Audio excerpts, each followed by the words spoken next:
요한복음 3장 16절에서 18절까지 말씀 함께 읽도록 하겠습니다.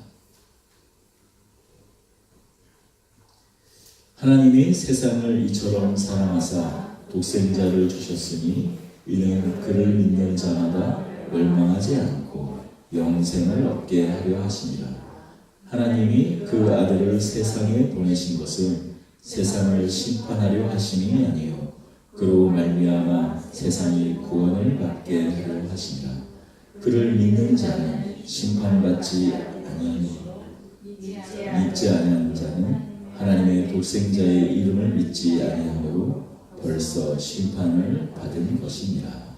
아멘.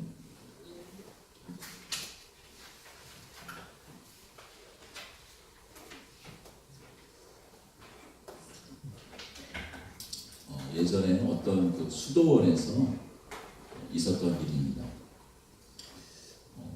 그 수도원이 명성이 자자한 수도원이었어요. 그곳에 가면 진리를 발견할 수 있다, 하나님을 온전히 만날 수 있다 하는 그런 소문이 자자한 수도원이어서 많은 사람들이 자신의 모든 재산, 또 직업, 그런 것들을 다 버리고 그 수도원으로 찾아갔어요.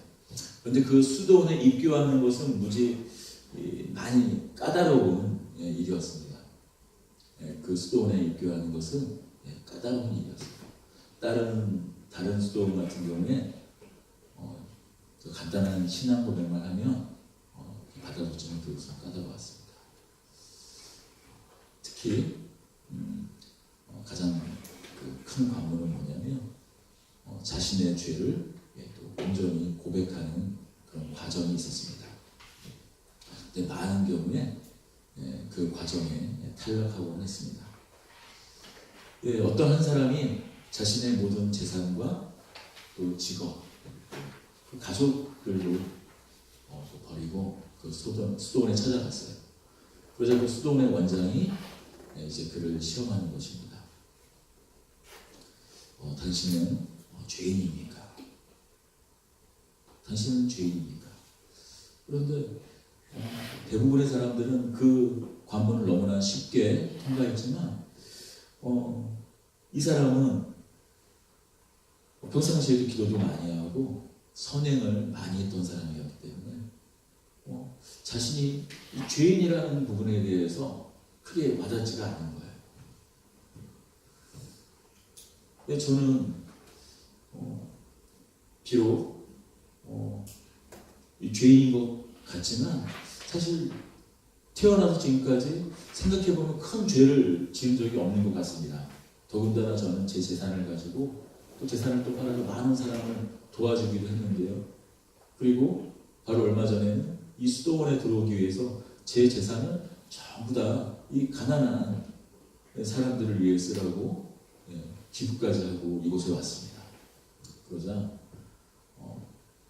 그 수도원 원장이 한 가지를 그 사람에게 말했습니다.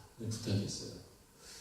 저기 하천가에 가면 돌들이 많이 있을 텐데 그 중에 제법 묵직한 돌을 하나 가지고 이곳으로 다시 돌아오십시오 라고 말하는 것입니다. 어려운 일이 아니잖아요.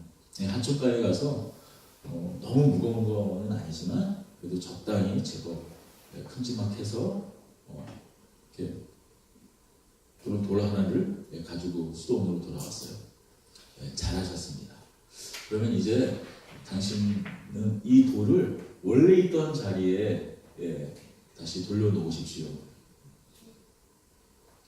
그 말을 딱 듣자 잠깐 빈정이 상하긴 했지만 또 시키는 거니까 또 이 수도원에 들어오려면 어떻게 해요? 원장님 얘기를 순종을 해야죠.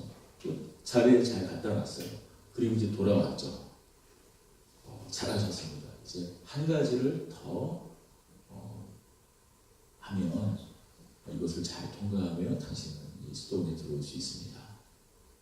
자, 이제 다시 아까 찾아가던 하천가에서 가서 작은 돌멩이들을 다 들어올 수 있을 만큼 다 하나를 가지고 오십시오. 여기 가서 옷자락에다가 잔뜩 그래서 그 작은 돌멩이들을 죄악들도 있겠고요. 그런 것들을 잘 곧잘하게 싸매고 왔어요. 아유 정말 잘하셨습니다. 수고하셨습니다. 자 그럼 이제 다시 가서 이 조약돌이 이 작은 돌멩이들이 원래 있던 자리에 다 가져다 놓으십시오 라고 말하는 거예요.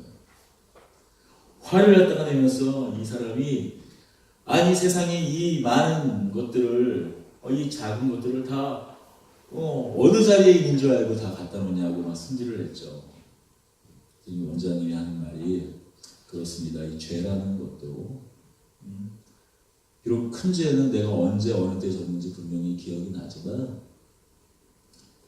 우리가 무지무식간에 짓는 작은 사소한 죄들이 이렇게 많습니다. 당신은 기억하지 못하고 있더라도 당신은 이렇게 많은 아마 다시 되돌릴 수 없는 그런 죄들을 지었을 것입니다. 네, 이런 얘기를 제가 언젠가 들었어요.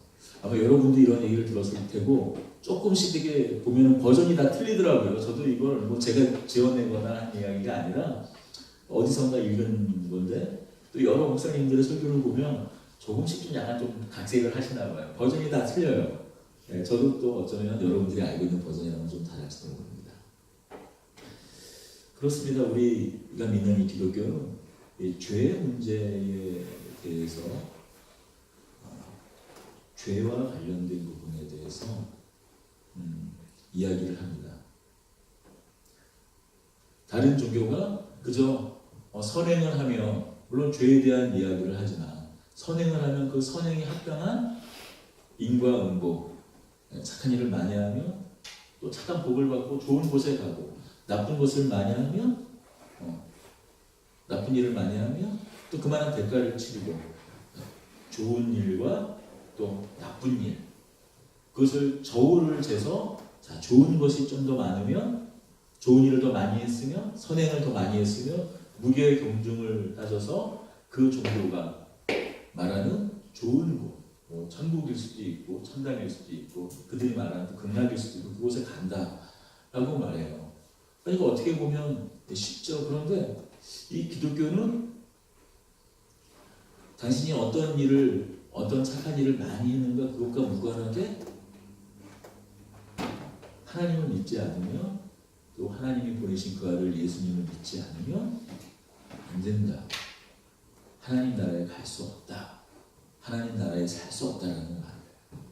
그러니 인간의 상식으로는 우리가 지금까지 살아왔던 심은 대로 거둔다. 인과응보 그런 세계관과는 사실 잘 맞지가 않으니 거부감이 드는 것이 사실이죠. 그래서 우리가 흔히 하는 많은 질문 이거 누구한테 듣지도 않고 어느 책에서도 읽어보지 않는데 생각 밖으로 동일한 질문이 많이 들어와요. 대표적인 질문이 무엇이냐? 이순신 장군은 천국 갔습니까? 이순신 장군은 천당에 갔습니까? 라는 질문이에요. 이건 누구한테 특별히 듣지 않아도 이런 질문을 해요. 아니 이순신 장군 그렇게 훌륭하신 일을 많이 했는데 단순히 예수님 믿지 않아서 천국에 가지 못했다면 이게 말이 됩니까? 라는 질문을 해요. 그런 질문을 하면 대부분 목사님이나 전도사님들이 이런저런 대답을 하지만 명쾌하게 또 받아들여지지가 않죠. 그리고 또 그냥 덮어놓고 믿으세요. 그냥 쓸데없는 질문을 하세요. 또 심지어는 이런 말도 하십니다. 이건 약간 진짜 이런 말씀도 하세요. 그런 질문을 하는 사람들을 위해서 하나님은 지옥을 준비하셨습니다. 그런 질문을 하는 분들이 있어요. 그런데 제가 오늘 그 해답을 다시는 그 질문이 나오지 않도록 정답을 말씀드리겠습니다. 이건 정답이에요. 우리는 모른다가 정답이에요. 우리는 모른다가 정답이에요.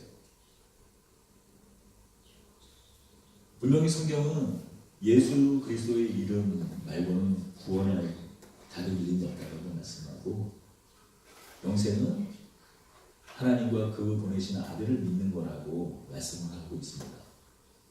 그런데 예수님을 만나지 못한 사람들, 예수님을 믿지 못한 사람들은 예를 들면 우리나라 기독교 같은 경우죠. 우리나라가 기독교가 들어오기 전에 그 전에 있던 사람들은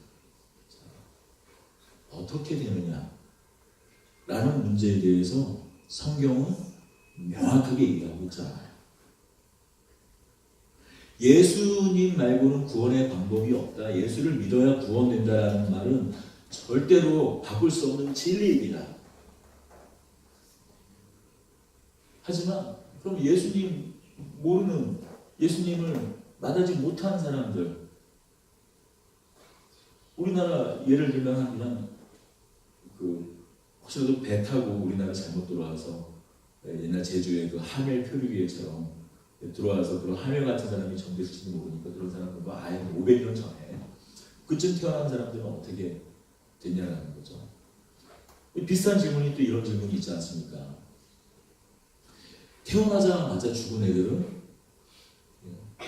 지옥에 갑니까?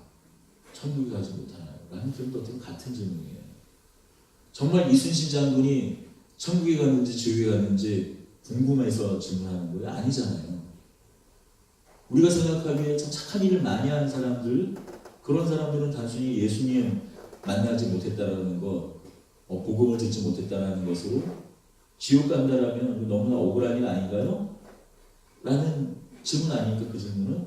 또 태어나자마자 죽은 아이들은 어떻게 되나요? 라는 말은 정말 사실 그게 궁금하기보다도 물론 궁금하죠. 그런데 그 이면에 다시 깔려있는 그 질문의 의미는 예수님을 이렇게 접할, 그 복음을 접할 기회조차 없었던 사람들, 그런 사람들 지옥을 간다면, 천국 가지 못한다면 너무나 억울하잖아요, 사실. 그런 질문들에 대해서 성경은 명확하게 얘기하고 있지 않아요. 그러므로 우리는 모른다가 솔직한 답변입니다. 분명 예수 말고는, 예수님을 믿는 것 말고는 천국에 하나님 나라에 갈 다른 방법이 없지만, 그러나 분명한 것은 우리가 모르는 물음표의 세계가 있다는 것, 성경이 다 말해주지 않고 있는 부분이 있다는 것을 우리는 인정해야 할 필요가 있습니다. 이순신 장군만 하더라도 우리가 알기로는 너무나 훌륭한 일을 많이 하셨죠. 그러나 분명한 것이 사실은 그가 단순히 전쟁에 있었던 그런 아름다운 미담과 영웅담이 아니라 그가 매일매일 살아가는 삶이 어떤 삶이었는지 우리가 알지 못하잖아요. 그가 생각으로 어떤 생각을 하고 살았는지 우리가 알지 못하지 않습니까? 물론 우리 잠시라도 지켜봤다면 뭔가 이 사람은 정말 하나님께서 특별한 은혜를 베풀어 주셔야 되지 않을까, 그런 생각을. 그리고 예수님은 믿지 않았지만 하나님, 이 이순신 장군은 정말 그 나머지 그 삶을 정확하게 관찰했다면 뭔가 다른 생각을 좀 품어볼 수 있지만 우리가 그에 대해서 정확히 알 수 있는 게 아무것도 없잖아요. 혹시라도 오해하지 마십시오. 자, 어떤 종교다원주의, 모든 종교를 통해서 구원을 얻을 수 있다, 진리에 이르는 길은 여러 가지의 길이 있다라고 말씀드리는 것이 아니에요. 저는 보수적인 신앙을 갖고 있습니다. 예수님 말고는 구원 얻을 다른 이름도 방법도 없다라고 믿습니다. 하지만 분명한 것은 구원은 또한 신비의 영역이기 때문에 우리가 하나님께서 어떻게 그 구원의 역사를 또 베풀어 주시는지 또 모르는 영역과 부분이 있다는 것이 또 성경을 통해서 발견되는 사실입니다.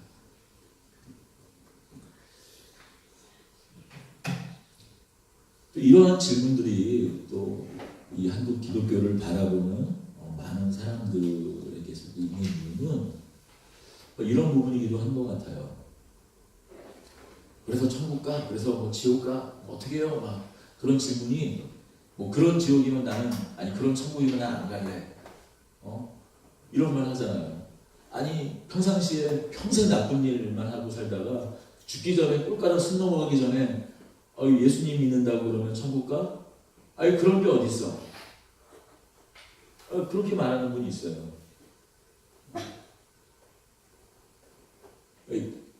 그래서 또 기독교를 또 값싼 종교, 가벼운 종교라고 생각하는 분들이 있다는 것이죠. 그건 또 많은 분들이 이 한국의 기독교 예수님을 잘못 전한 책임도 없지 않아 있습니다. 대표적인 예가 뭘까요? 예수천당 불신지옥이죠. 예수천당. 예수님 믿으면 천당 가고 안 믿으면 지옥 간다. 되게 명쾌한 진리고 명쾌한 이야기여서 또 언젠가 아주 오래전에는 그것들이 잘 받아들여졌지만 지금처럼 복잡한 이 세대 또 다양한 지식을 갖고 있는 사람들에게 얼마나 또 받아들여지기 힘들어요. 힘든 것이 또 사실이죠. 근데 여기 우리가 한번 천당이라는 것을 한번 좀 생각해 볼 필요가 있어요. 여러분, 우리가 예수님을 믿어서 궁극적으로 얻게 되고 가게 되는 것, 누리게 되는 것은 천당이 아닙니다. 여러분 지금까지 잘못 알고 계셨어요. 성경 어느 곳에도 천당이라는 단어는 없어요. 천당 혹시 보신 적 있어요? 천당 한번 창세기 1장 1절부터 시작해서 뭐 개역 개정이든 개역 한글이든 영어 성경이든 이 땅에 번역된 모든 성경을 다 찾아보세요. 천당이 있나? 한글 성경에는 천국 또는 하나님 나라가 있고 영어 성경에 Kingdom of Heaven 하늘의 왕국, 하늘 왕국 그리고 Kingdom of God이 있죠. 초창기에 우리 예수님을 믿었던 기독교를 믿었던 사람들이 뭐를 혼동했는가? 천당과 천국을 혼동했어요. 천당은 오래전부터 불교에 있었던 개념이잖아요. 성경에 마태복음에는 천국으로 되어 있고 나머지 마가, 누가, 요한복음에는 하나님 나라로 되어 있는 이 천국, 또 마태복음에는 이 킹덤 오브 갓, 하나님 나라가 마태복음에는 킹덤 오브 헤븐으로 기록이 되어 있습니다. 우리 마태복음 천국. 왜 천국으로 기록이 되어 있는가? 천국으로 마태복음 성경 기자 기록을 했는가? 우리가 아버지의 우리 어른들의 조남을 부를 때 저희 아버님 그냥 조남을 할게요. 저희 아버님이 이자, 광자, 범자신데 뭐 예를 들어서 어렸을 때 아버님 조남이 어떻게 되시니? 그러면은 네 이광범이에요. 그러면 참 얘가 가정교육이 전혀 안 되는 심지어는 이 쌍놈의 자식으로 태어났구나 그렇게 생각하는 분들이 많았어요. 그리고 이제 승질급하고 교정해주기 좋아하시는 분들 앞에 놓고 자 이걸 부모님 조남을 부를 때 항상 이자, 광자, 범자라고 하는 거야 라고 교정해 주시죠. 그래서 그런 꼴을 당할까봐 미리 누군가 저희 아버지가 항상 어렸을 때 기억이 나요. 아버지의 이름을 묻거든 조남을 묻거든 이자, 광자, 범자라고 말해라 이렇게 또 교육을 받았던 기억이 납니다. 그러니까 어른들의 이름을 함부로 부르는 것에 대해서 어려워했어요. 그만큼 어른들을 존경하는 거죠. 이스라엘 사람들이 우리나라와 비슷한 동양의 문화와 비슷한 문화였어요. 하나님의 이름을 여호와라는 이름을 함부로 부르지 않았습니다. 왜냐하면 십계명에 하나님의 이름을 망령되이 부르지 말라고 했기 때문에 그랬죠. 그래서 성경의 어딘가에 여호와, 하나님, 엘로히 그런 단어가 나오면 그걸 주라는 아도나이라는 그냥 주님이라는 말로 바꿔보는 거예요. 그러니 하나님 나라라는 명확한 천국이라 하나님 나라라는 명확한 개념이 있지만 마태복음 기자는 그걸 하나님 나라를 Kingdom of Heaven 이 하나님 이 하나님을 하늘로 초월한 어떤 그 우주 개념인 하늘로 바꿔서 Kingdom of Heaven이라고 말하는 거죠. 그러니 이 마태복음 같은데 천국이라고 되어 있으니까 올해 그 불교 문화에 무속 문화에 젖었던 우리 그 믿다가 그냥 믿었던 분이 그냥 천당이랑 같은 개념이라고 생각하고 얘기를 했던 거예요. 하지만 이 기독교가 믿는 이 천국은 천당이랑은 너무나, 불교가 말하는 천당이랑은 너무나 다른 거예요. 천당은 죽어서 가는 곳입니다. 불교에서 말하는 그 천당은 죽어서 가는 곳이에요. 불교에서 말하는 그 지옥은 죽어서 가는 곳이에요. 불교가 그 죽은 뒤에 가는 곳에 대해서 얼마나 많은 관심을 가졌는지는 그들의 지옥과 천당의 개수를 보면 알 수 있어요. 이 불교의 지옥의 개수가 얼마 전에 우리 신고학교도 봤지만 7개의 지옥이 있습니다. 도산지옥, 화탕지옥, 한빙지옥, 검술지옥, 발설지옥, 독사지옥, 거해지옥에서 7개. 천국은 몇 개인가? 3개, 6개, 3개, 무색개. 그래서 3개, 3개죠. 3가지 개가 있어서 6개, 3개, 무색개에서 천당이 3군데예요. 지옥 7개, 그 다음에 천당 3개 해서 7개의 지옥과 천당 3개가 있어요. 얼마나 죽은 뒤에 세계가 궁금한지 아주 자세하게 나타나 있죠. 왜 죽은 뒤에 세계에 관심이 많아요? 인과응보의 세계이기 때문에 그래요. 불교의 세계가. 자, 이 땅에서 얼마나 선하게 살았는가, 또 악하게 살았는가, 그것을 저울질해서 지옥의 강도가, 또 천당의 강도가 정해지는 거죠. 그러나 기독교의 천국은 천당이 아닙니다. 더 중요한 것은 천국은 죽어서 가는 곳이 아니에요. 자, 여기 여러분들이 갖고 있는 오해 한 가지를 먼저 풀어드리고 다시 말씀드리겠습니다. 기독교가 말하는 죽음 뒤에 가는 곳은 낙원이에요, 낙원. 분명히 그 낙원이 하나님의 통치가 있는 곳이기에 하나님 나라라고 말할 수는 있습니다. 다시 좀 더 하나님 나라에 대해서 설명을 하자면 그것이 좀 설명이 돼야 되니까요. 하나님 나라는 하나님께서 다스리고 통치하는 곳이에요. 그러니 이 세상 모든 곳은, 모든 공간은 하나님 나라죠. 그러나 분명히 사단의 통치가 아직도 있기 때문에, 근데 일반적인 표현으로는, 분명히 죽어서 가는 곳, 그곳이 낙원이라는 곳입니다. 우리가 죽어서 가는 곳은 낙원이에요. 일부분 그것도 하나님의 통치하기, 당연히 죽어서 가는 곳, 우리가 신자의 삶을 살다가 가는 곳, 그 낙원이 하나님의 다스림이 있으니까 분명히 천국이긴 하겠죠. 하지만 우리가 죽어서 가는 곳, 그 낙원은 우리의 영이 가는 곳이에요. 물론 우리 기업, 이 땅에서 살던 그 모든 기업, 그 다음에 우리가 했었던 모든 일들이 다 기억나고 우리의 믿음으로 그대로 갑니다. 그래서 이 땅 가운데서는 우리의 지식이 하기 때문에 알지 못했던 것을 하나님의 얼굴과 얼굴을 마주보니 이제 완전히 영원해지긴 하겠죠. 하지만 뭐는 없습니까? 아직 육체는 갖고 있지 않아요. 그곳에서 중간 상태로 있는 거예요. 영으로는 하나님을 기뻐하고 영으로는 하나님을 만나 지극히 하나님의 그 감사와 찬송의 그 다음에 즐거움, 이 세상의 그 모든 이 땅에서 누릴 수 없는 그런 기쁨을 누리고 하나님과 함께 하지만 그러나 분명한 것, 부족한 것이 하나 있죠. 이 표현이 좀 이거 부족하다고 말할 수는 없는데 그럼에도 좀 우리가 없는 것이 있죠. 뭐예요? 몸이 없어요. 예수님께서 재림하실 때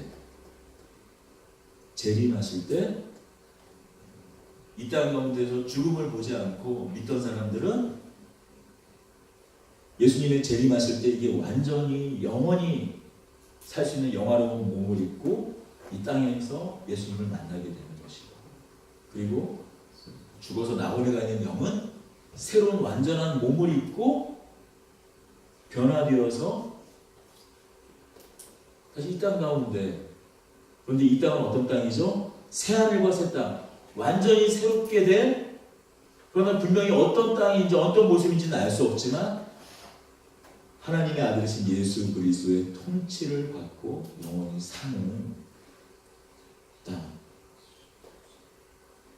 우리가 흔히 성경에서 말하는 새하늘 새 땅을 살게 되는 것이에요. 그러니 다시 정리해서 말하자면 하나님 나라는 하나님의 통치와 다스림을 받는 나라예요. 단순히 죽어서 가는 나라가 아니라 하나님의 다스림과 통치를 받는 나라이니 내가 지금 하나님의 통치와 다스림을 받고 있다면 나는 이미 천국을 살아가는 거예요. 천당을 가는 것이 아니라 천당을 살아가는 것이 아니라 하나님 나라를 살아가는 것이고 마태복음의 표현을 빌자면 천국을 살아가는 것입니다. 우리가 즐겨 부르던 우리 할머니 할아버지들이 즐겨 부르던 그 어디나 하늘나라를 살아가는 것이에요. 그래서 성경은 불교와 같이 죽은 뒤의 세계에 대해서 자세히 설명해 주지가 않아요. 그죠? 예수님께서 재림하셔서 우리와 함께 다스린다. 이곳저곳에 표현이 조금 다양하긴 하지만 그 정도 이야기, 그 정도 정보만 줍니다. 그저 죽은 뒤에 가서 그냥 우리가 누리는 곳이라면 아주 자세하게 설명을 해주고 있겠죠. 하지만 그 부분은 짧고 오히려 어떤 부분에 대한 설명이 많나요? 왜 우리가 하나님과 관계가 무엇 때문에 관계가 깨졌는지, 그리고 그 관계가 하나님과의 관계가 깨짐으로 인하여서 결국 이 땅 가운데 어떤 일들이 발생했는지, 그리고 우리의 죄 때문에 왜 하나님께서 그 죄를 해결하시기 위해 어떤 방법을 사용하셨는지, 예수 그리스도를 이 땅 가운데 그 아들 예수 그리스도를 우리가 똑같은 인간의 몸으로 보내셨죠. 한번 복음서의 내용을 보면 자세히 나와 있지 않습니까? 복음서의 앞부분의 상당 부분은 무엇입니까? 예수님께서 병을 고치시고 귀신을 내어쫓는 이야기들이 앞부분에 되어 있습니다. 귀신 들린 병, 무슨 내용입니까? 하나님과 깨진 이 세상의 비참함을 보여주시는 거예요. 앞서 죄의 이야기를 말씀드렸습니다만 세상의 많은 사람들은 죄를 어떻게 생각합니까? 이 죄를 단순히 도덕적인 죄라고 생각을 해요. 도둑질, 강도, 살인, 사회적인 여러 범죄들, 그런 것들을 죄라고 생각해요. 하지만 그것이 분명히 죄인 것이 맞습니다. 그런데 사실 그것은 죄의 열매들이에요. 한번 지금 그림을 한번 보겠습니다. 이게 무슨 나무이죠? 이 나무가 남은 거는 알 수 있어요, 다. 그런데 이 뿌리만 보이고 가지만 이렇게 만약에 겨울에, 특히 겨울날 이렇게 있다면 이게 무슨 나무인지 금방 알 수 없어요. 자, 가지가 좀 있다고 한번 생각해 보세요. 그러면 이 정도는 조경업자나 식물학이 생물학이 전공이라면 아마 좀 더 가지에 나온 잎을 보고 더 쉽게 알 수 있겠죠. 하지만 그래도 일반 우리와 같은 사람들이 무슨 나무인지 나무가 아주 파랗게 가지를 잘 뻗고 잎사귀가 이렇네요 라는 정도만 알 수 있겠죠. 무슨 나무인지 빨간 열매들이 맺혔는데 이쯤 돼야 한눈에 보고 이게 사과나무인지 알아봅니다. 자, 죄라는 것이 그렇다는 거예요. 우리가 알고 있는 도둑질, 강도, 사기, 살인, 여러 사회적인 범죄들, 이것은 실상 이것 자체가 죄지만 더 엄밀하게 얘기하면 죄의 열매라는 거예요.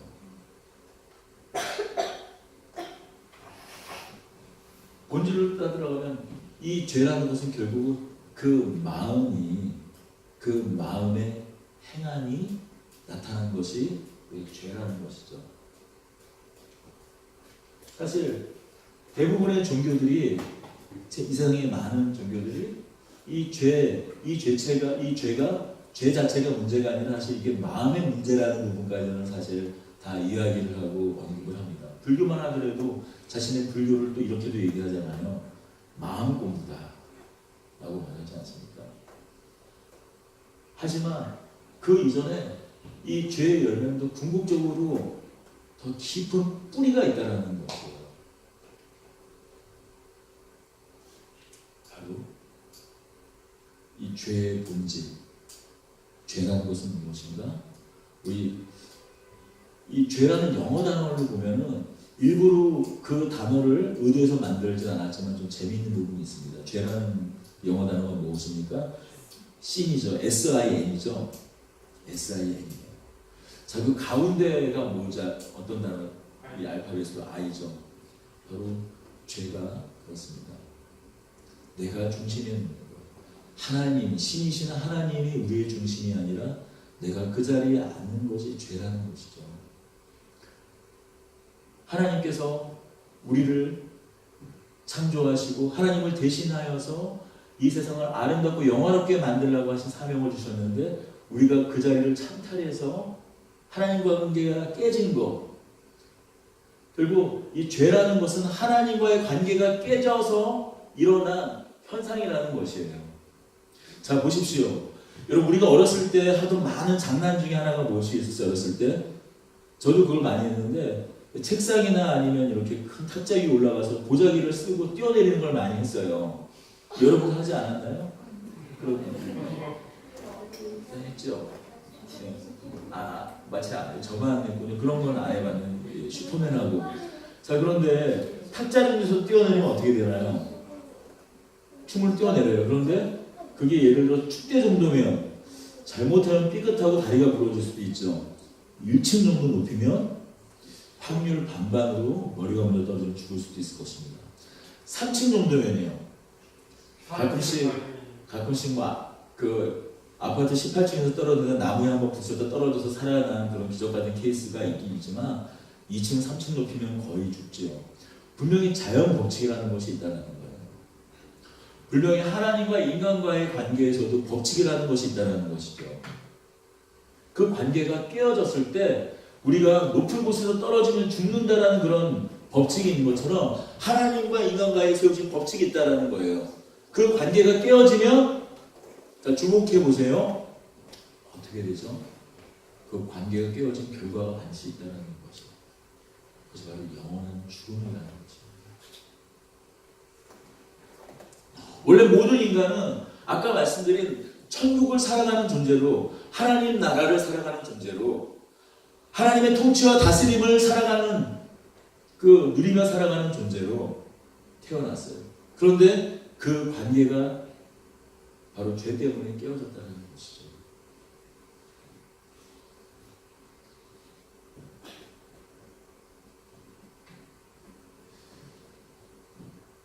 바로 예수님께서는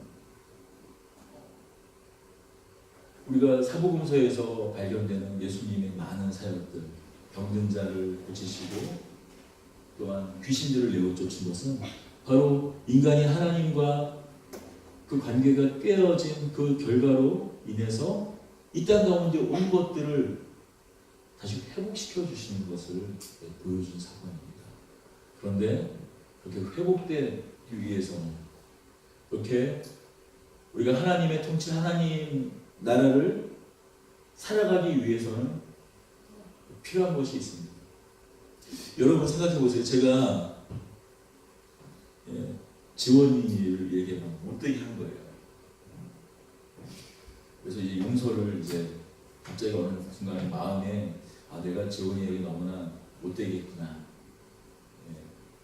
예를 들어서 제가 어렸을 때 많이 했던 거 갑자기 얘기를 하려고 했는데 그건 참 못하겠어. 저에 대해서 하여튼 못된 일을 많이 했어.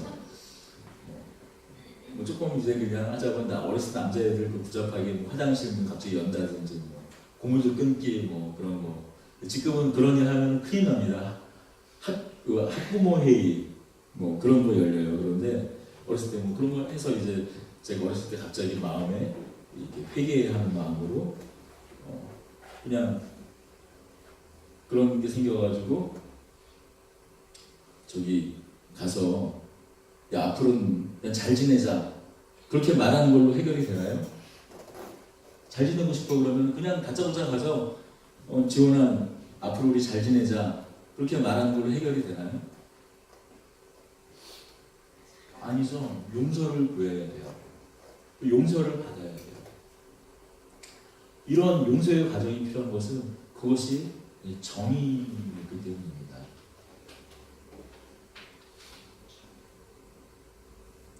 하나님께서 우리가 그냥 하나님과 다시 관계가 회복되기 위해서는 그냥 지금까지 해왔던 많은 일들이 있는데 우리가 어떻게 해야 돼요? 지금 어떤 도둑질을 하면 도둑질에 대한 형벌을 받잖아요. 사기를 치면 사기에 합당한 어떤 형벌을 받잖아요. 뭔가 형벌이 해결되고 난 다음에야 일단 죄값을 치르고 그 죄의 부분이 해결이 되는 어떤 그런 공정한 정의가 있잖아요. 법이 있잖아요. 마찬가지라는 것이죠. 하나님과 우리와의 관계가 다시 회복되기 위해서 그것을 해결할 어떤 우리의 죄책과 우리의 벌을 해결할 무슨 방법이 필요하다는 것이죠. 그냥 하나님 앞으로 그냥 잘할게요. 그렇게 할 수가 없다는 거예요. 바로 그 부분을 이야기해 주기 위해서 사복음서에 자세히 나와 있는 것이 무엇입니까? 이 인간과 하나님과 인간과의 깨어진 관계를 성경이 잘 드러내주고 결국 오고 오는 모든 사람들을 그렇게 하나님과 회복시켜주기 위해서 또 성경이 많은 부분 보여주고 있는 것이 무엇이에요? 십자가에 달리시기까지 예루살렘의 그 과정을 아주 자세하게 기록하고 있잖아요.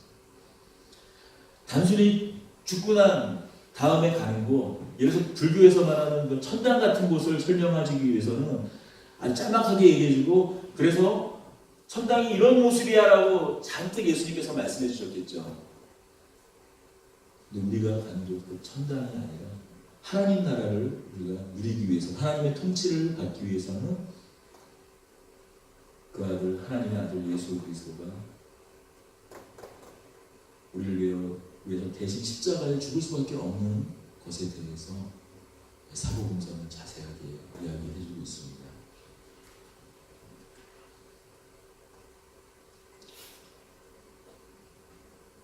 자, 그렇다면 우리가 기독교인이 된다는 것, 우리가 믿음을 가진다는 것은 무엇을 믿고 어떤 것을 고백한다는 걸까요? 우리가 죄인이라는 것을 인정하는 것입니다. 단순히 내가 작은 잘못을 이만큼 했다, 나쁜 일을 이만큼 했다, 죄를 이렇게 졌다라는 것 정도를 인정하고 고백하는 것이 아니라 제가 지금까지 하나님을 무시하고 하나님을 없는 것처럼 분명히 있음에도 불구하고 없는 것처럼 제가 살았습니다. 인정하지 않고 살았습니다. 그리고 내가 내 삶의 주인으로 살아갔습니다라는 고백을 하는 것이고 그리고 이제 제가 하나님을 내 삶의 중심으로 내 삶의 주인으로 모셔드리겠습니다. 더불어 하나님께서 우리를 용서하시기 위해 우리의 죄를 해결하시기 위해 하나님의 아들이신 또 하나님이신 그 아들을 우리와 똑같은 사람으로 이 땅 가운데 오게 하셔서 우리를 위해서 대신 십자가에 죽으셨습니다. 우리가 받아야 될 형벌, 그것을 우리가 책임져야 될 그것을 하나님께서 다 책임지셨습니다. 라는 것을 인정하고 고백하는 것이 필요하다는 것이죠. 그렇지만 다시 정리해서 말하면 우리가 이 모든 사실을 단순히 아는 것으로 우리가 기독교인이 되는 것은 아니에요. 우리가 신자가 되는 것은 아니라는 것이죠. 앞서서 말씀드린 우리가 인생의 주인으로 살아가다 결국 하나님과의 관계가 깨진 것 때문에 일어난 그런 모든 일들을 결국 하나님께서 우리를 위해서 그 아들을 보내셔서 해결해 주셨구나, 대신 책임져 주셨구나. 그래서 이제 새롭게 하나님의 나라, 하나님의 통치를 받으며 살아가는구나 라는 것, 바로 이것이 좋은 소식이에요. 이것이 복음입니다. 하지만 여러분, 우리가 이 복음을 들었을 때, 이 이야기를 들었을 때 사람들은 어떤 지식이나 어떤 소식을 듣게 되면 결국 반응을 하게 된다는 것이죠. 결국 반응을 하게 되어 있습니다.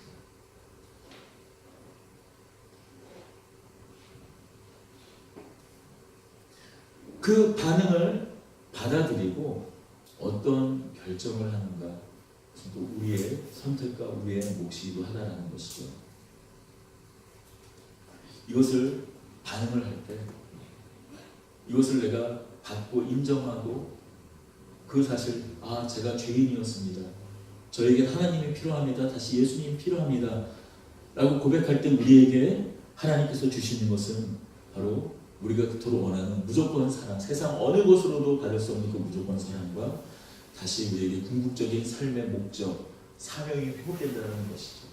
하나님을 대신하여서 이 땅 가운데 하나님께서 하시기로 작정하셨던 그 계획이 우리를 통하여서 다시 이루어집니다. 그래서 우리가 사명이라고 하죠. 자, 그렇다면 여러분 지금까지 3주 동안 이 3주간에 거쳐서 우리는 하나님께서 우리에게 우리의 행복, 우리의 복된 삶을 위해서 우리가 또 무엇이 필요한지에 대해서, 우리가 이 복음이 어떤 것인지에 대해서, 하나님 나라가 어떤 것인지에 대해서 계속 이야기 나누었어요. 하나님 나라를 구체적으로 바로 직접적으로 설명하지는 않았습니다만,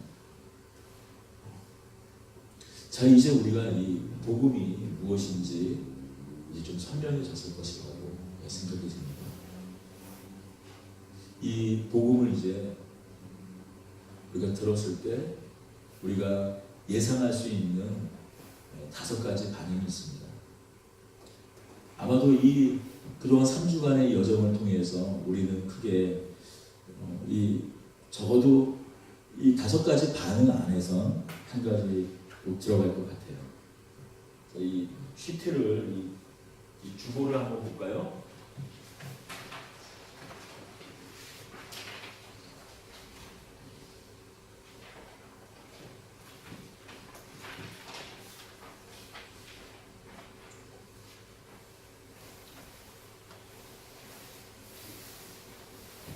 이 복음을 우리가 받게 되었을 때 사람들이 보일 수 있는 큰 5가지 반응이 있습니다. 우리가 이거를 이 하나로 DNA에서는 5R, 5가지 R이라고 하는데요. 다 앞에 R이가 붙어서 그렇습니다. 다시 기뻐합니다.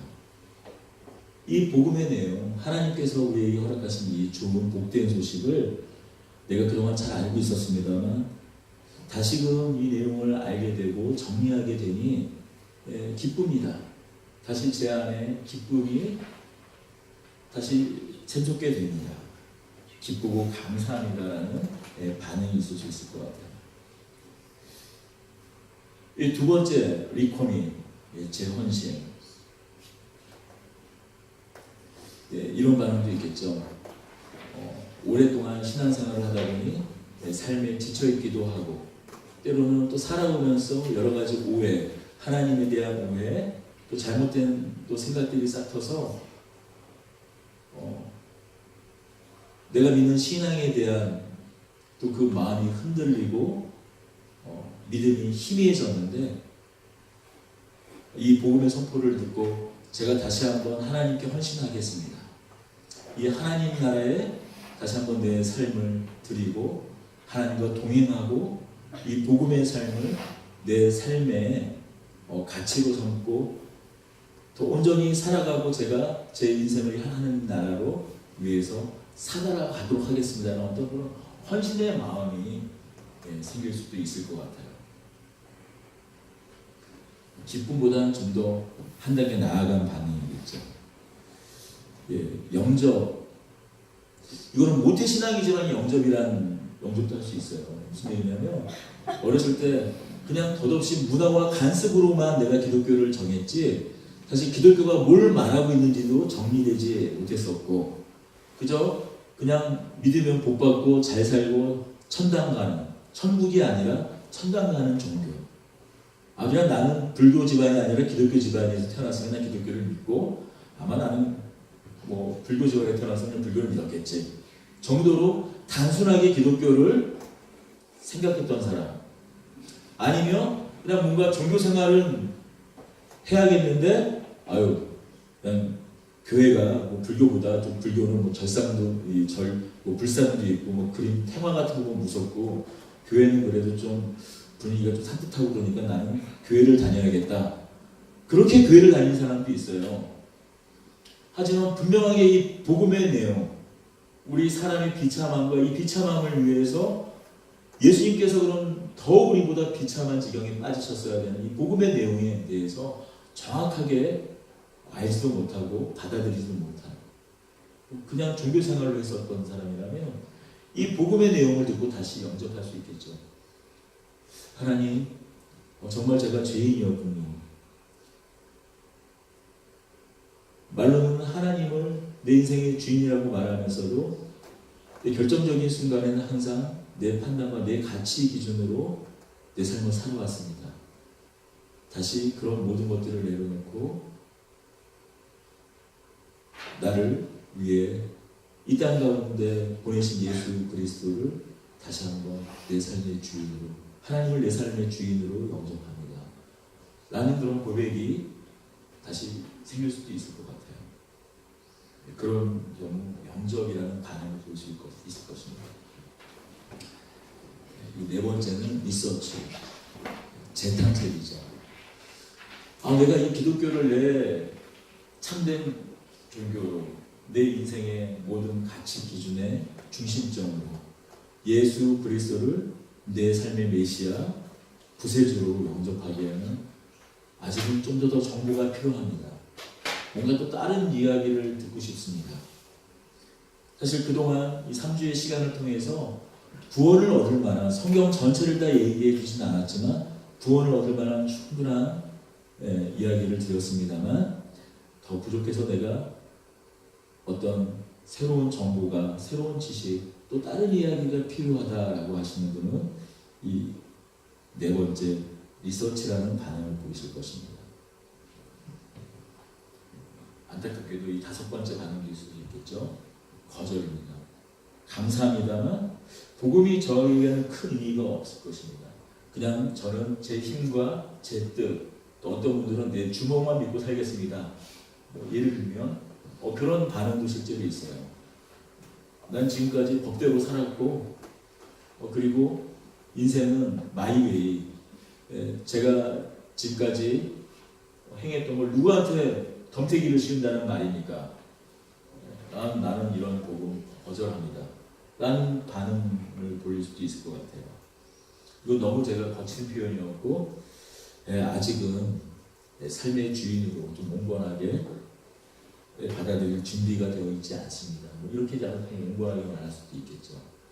이런 리제트라는 반응이 있을 수도 있을 것 같아요.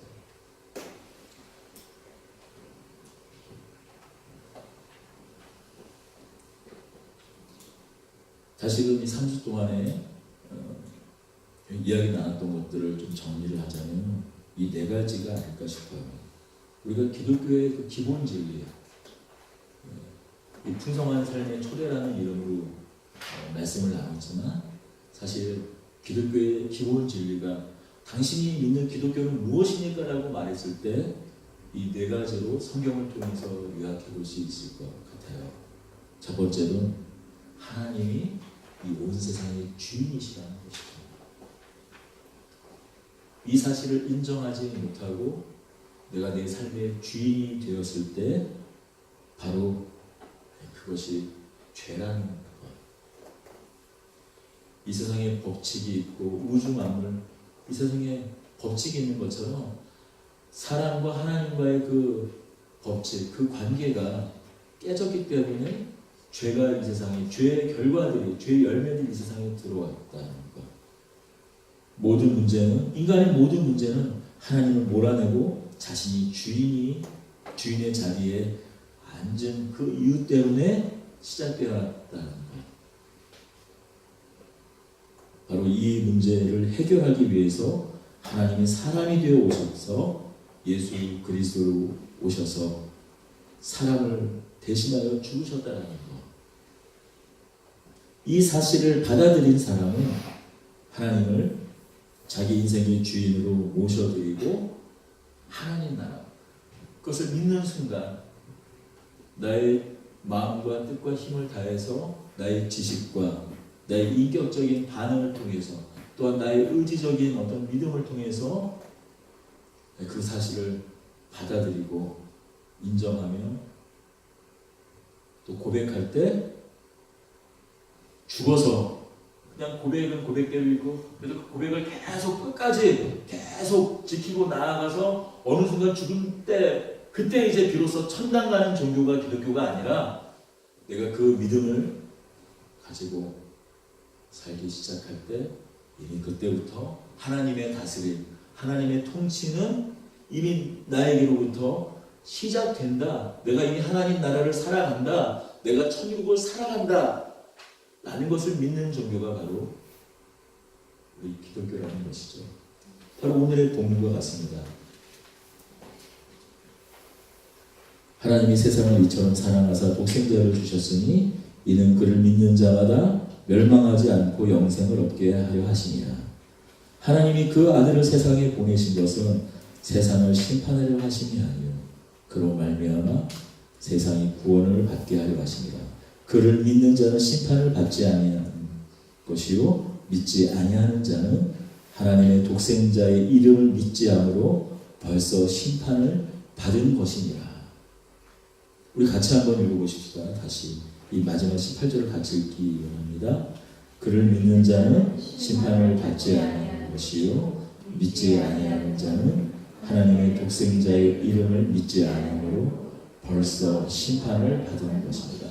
무엇이라고요?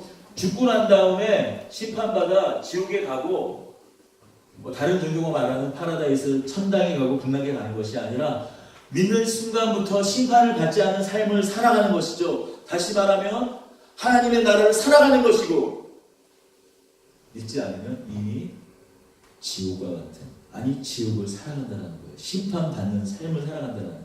깨어진 삶, 깨어진 그 관계 속에서 일어나는 모든 일들을 다 내 몸으로 감싸는 다 받으며 살아가는 이미 심판을 받고 살아간다는 것입니다. 바로 이것이 기독교가 말하는 우리가 믿는 신앙입니다.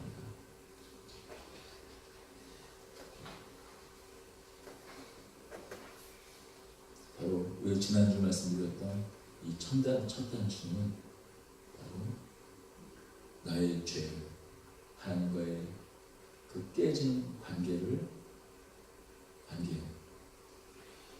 그것이 죄라는 것을 내가 주인대로 가졌던 것이 죄라는 것을 인정하고 단추를 다 풀고 예수 그리스도 그분을 나의 구주로 고백하는 것 거기서부터 시작된다는 것 그것이 바로 기독교가 말하는 겁니다. 여러분들이 가진 그 주보의 안에 작은 질문지가 있을 것입니다. 복음에 대한 나의 반응, 이름과 전화번호, 생년월일 그런 다 알고 있습니다. 이름과 이 5가지 반응에 대해서 좀 진지하게 5가지 반응에 대해서 그런 것들을 이 5가지 아래 체크를 해주시고 그것이 좀 기록해 주시기 바랍니다. 그러면 그것을 조금 있다가 다시 걷도록 할 거예요. 이것은 왜 확인을 할 거냐 또 보면은 뭐 다 알지 뭐 이런 걸 굳이 하세요라고 하자면 이 반응을 보고 또 구체적으로 여러분들의 그 신앙을 위해서 어떤 사역을 또 교회가 또 제가 펼쳐야 할지 또 참고하기 위해서 하는 것입니다. 이렇게 좀 잠시 동안 이 종이에 있는 질문에 체크해 주시고 간단히 적어 주시기 바랍니다.